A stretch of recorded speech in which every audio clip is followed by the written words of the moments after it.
What's going on, y'all? Worth Fabian back with a video. We're doing a reaction to They're Not Human. Watch government officials break silence on non-human life, man. I guess they're talking about aliens and UFOs. Let's get into the reaction. Be sure to like, comment, subscribe. Let me know your thoughts on the video in the comment section below. Let's go.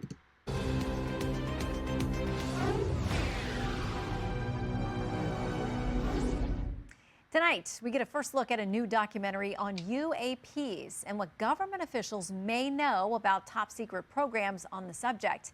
It features testimony from 34 high-ranking government officials. My colleague Brett Baer speaks with the director and producer of The Age of Disclosure. We've had repeated instances of something operating in the airspace over restricted nuclear facilities, and it's not ours. They have both deactivated and activated nuclear weapons with both the United States and Russia. These are otherworldly things that are performing maneuvers that haven't been seen. The UAP activity surrounding nuclear weapons is not a historic issue. It's an ongoing issue. Well, joining us now to talk about his new film, The Age of Disclosure, is director and producer Dan Farah. He says the documentary reveals an 80-year cover-up of non-human intelligent life and a secret war among major nations to reverse engineer advanced technology of non-human origin. The film will be released in select theaters in New York, Washington, and Los Angeles on November 21st. Also available worldwide to purchase and rent on Prime Video. Dan, thanks for being here. You've been working on this for more than 3 years, and you say this is going to be a groundbreaking documentary. Yeah. I interviewed 34 extremely high-level military, government intelligence officials who all have direct knowledge of this issue. Much of what they know is classified, but in this film they break their silence on what they can lawfully disclose. I mean, there's a lot of skepticism, as you know. There's a lot of stigmatism about this issue. But as you're talking to all of these people and you're building these blocks for this movie, you get to the point where it's not a matter of if it's happening or if it's real. Yeah, so every single person I interviewed. Come on, man. We've been hearing this for ages, for years. There's always been the talks about, the government hiding things, the military, having specific bases that are catered to testing, studying. It's nothing new.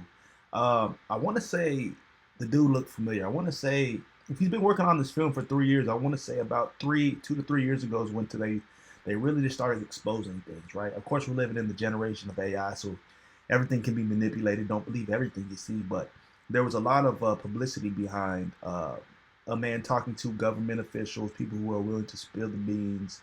And I'm not sure how that is legally or contractually, right? Like what you're allowed to say and what you're not allowed to say. If you still, or even if you're retired or you're a veteran, you're retired from the military, if you're allowed to speak on certain things that you witnessed. I think that a lot of folks have taken a lot of these things to the grave. But Area 51, there's always been sightings. There's always been sightings. Now, believe what you want to believe when it comes to this, but I do think this is partially a cash grab, right?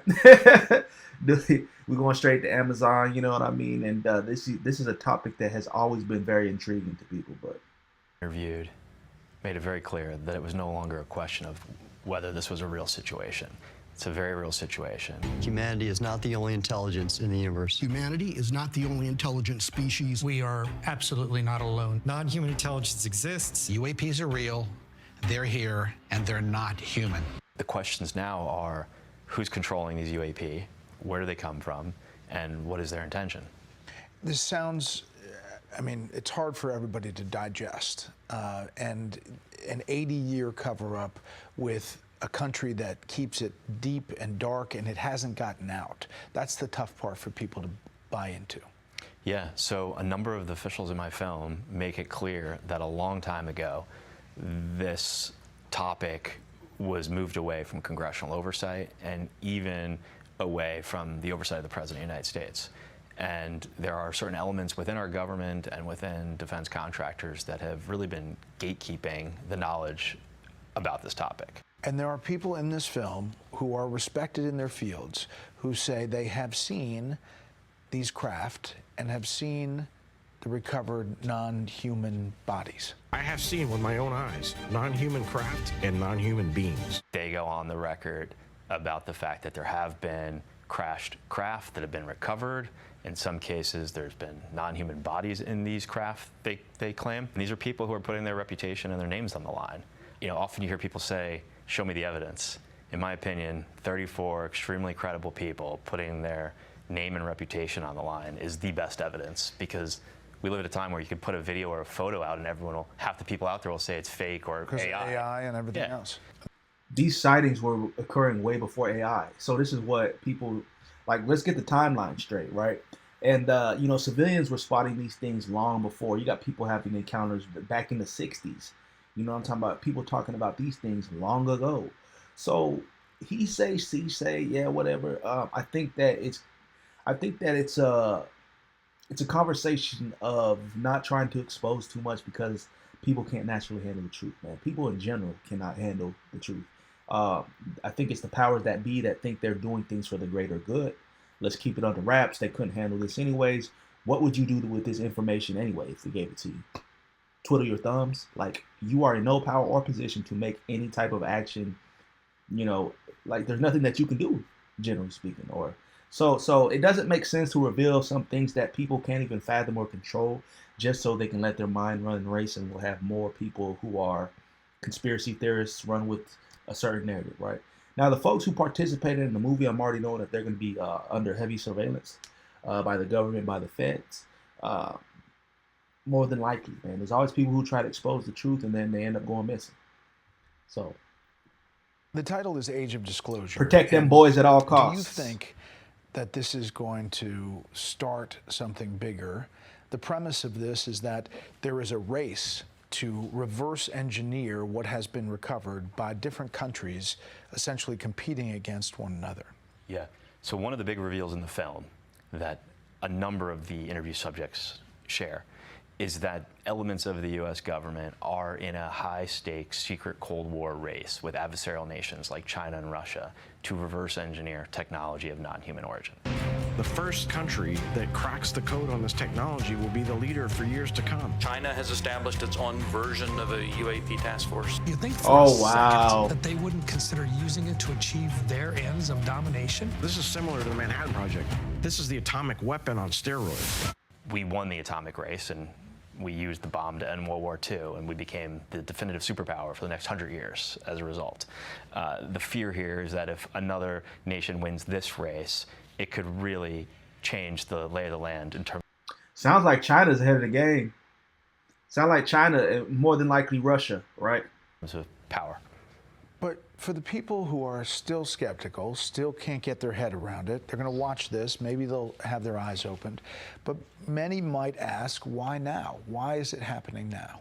So for a very long time, the public, Congress, and even the president have been kept out of the loop on this subject. In the last few years, senior members of Congress, senior members of the administration, thanks to whistleblowers, have found out what's been going on. And they are now in pursuit of the truth for themselves and for the American people. Even presidents have been operating on a need-to-know basis, but that begins to ramp out of control. It's not acceptable to have secret parts of government that no one ever sees. I think it's only a matter of time at this point before we have a sitting president step to the microphone and have the biggest moment a leader can possibly have, which is telling all of humanity that we're not alone in the universe and that, you know, the United States intends to lead the way. That wouldn't make any. Even if you did tell people, people still not gonna believe it. Nobody believes when people are told up front truths, so it doesn't matter. There's the people who are naturally gonna live a life blinded and not having any type of understanding or discernment, and people who are willingly choosing to believe in the things that we don't fully understand. So it doesn't matter. Like, life is naturally split. I wouldn't say literally split down the middle, but there's always those who can have a certain understanding and those who are too ignorant or dumb to even fathom. So it's like, President Trump? I think it could be. I think Rubio is one of the most informed people in the United States with regard to this topic. And right now he's our Secretary of State and our National Security Advisor. And I know that he considers this an extremely important topic. If you were to say, what's one thing that people take out of this hour? Obviously, the bombshell of what all of these people are saying. But where do you think it goes from here? There's such a stigma around talking about this, and people joke about it. This seems like it takes it to a different place. In our country, we have this very antiquated stigma around the topic. If someone said, hey, there's this constant terrorist threat, terrorists are penetrating the airspace over nuclear weapon sites, who would laugh at that? It makes no sense. Right. November 21st, it comes out, and it'll be all over the country? Yeah, so worldwide on Prime Video for purchase or rent, or in theaters in New York, LA, and them boys making a killing. He said in theaters, we got it on Prime. You see what I'm saying? Like, there's got to be some profitability to it, right? But like, it wouldn't just be a matter of releasing the information and letting the people be aware, so he say, she say, take it how you want to. I think that the social era and everything being exposed and online is naturally a part of why these things are being able to be communicated at such a fast pace and at such a high level. Let me know y'all's thoughts on this, man. Of course, there's the believers and non-believers. But, like the galaxies, and I say that plurally, right? Because we're a speck in the cosmos. But even some people would think that's not even true or real. So comment down below. Let me know y'all's thoughts on this. Peace, love, prosperity. God bless. We'll see you on the next video.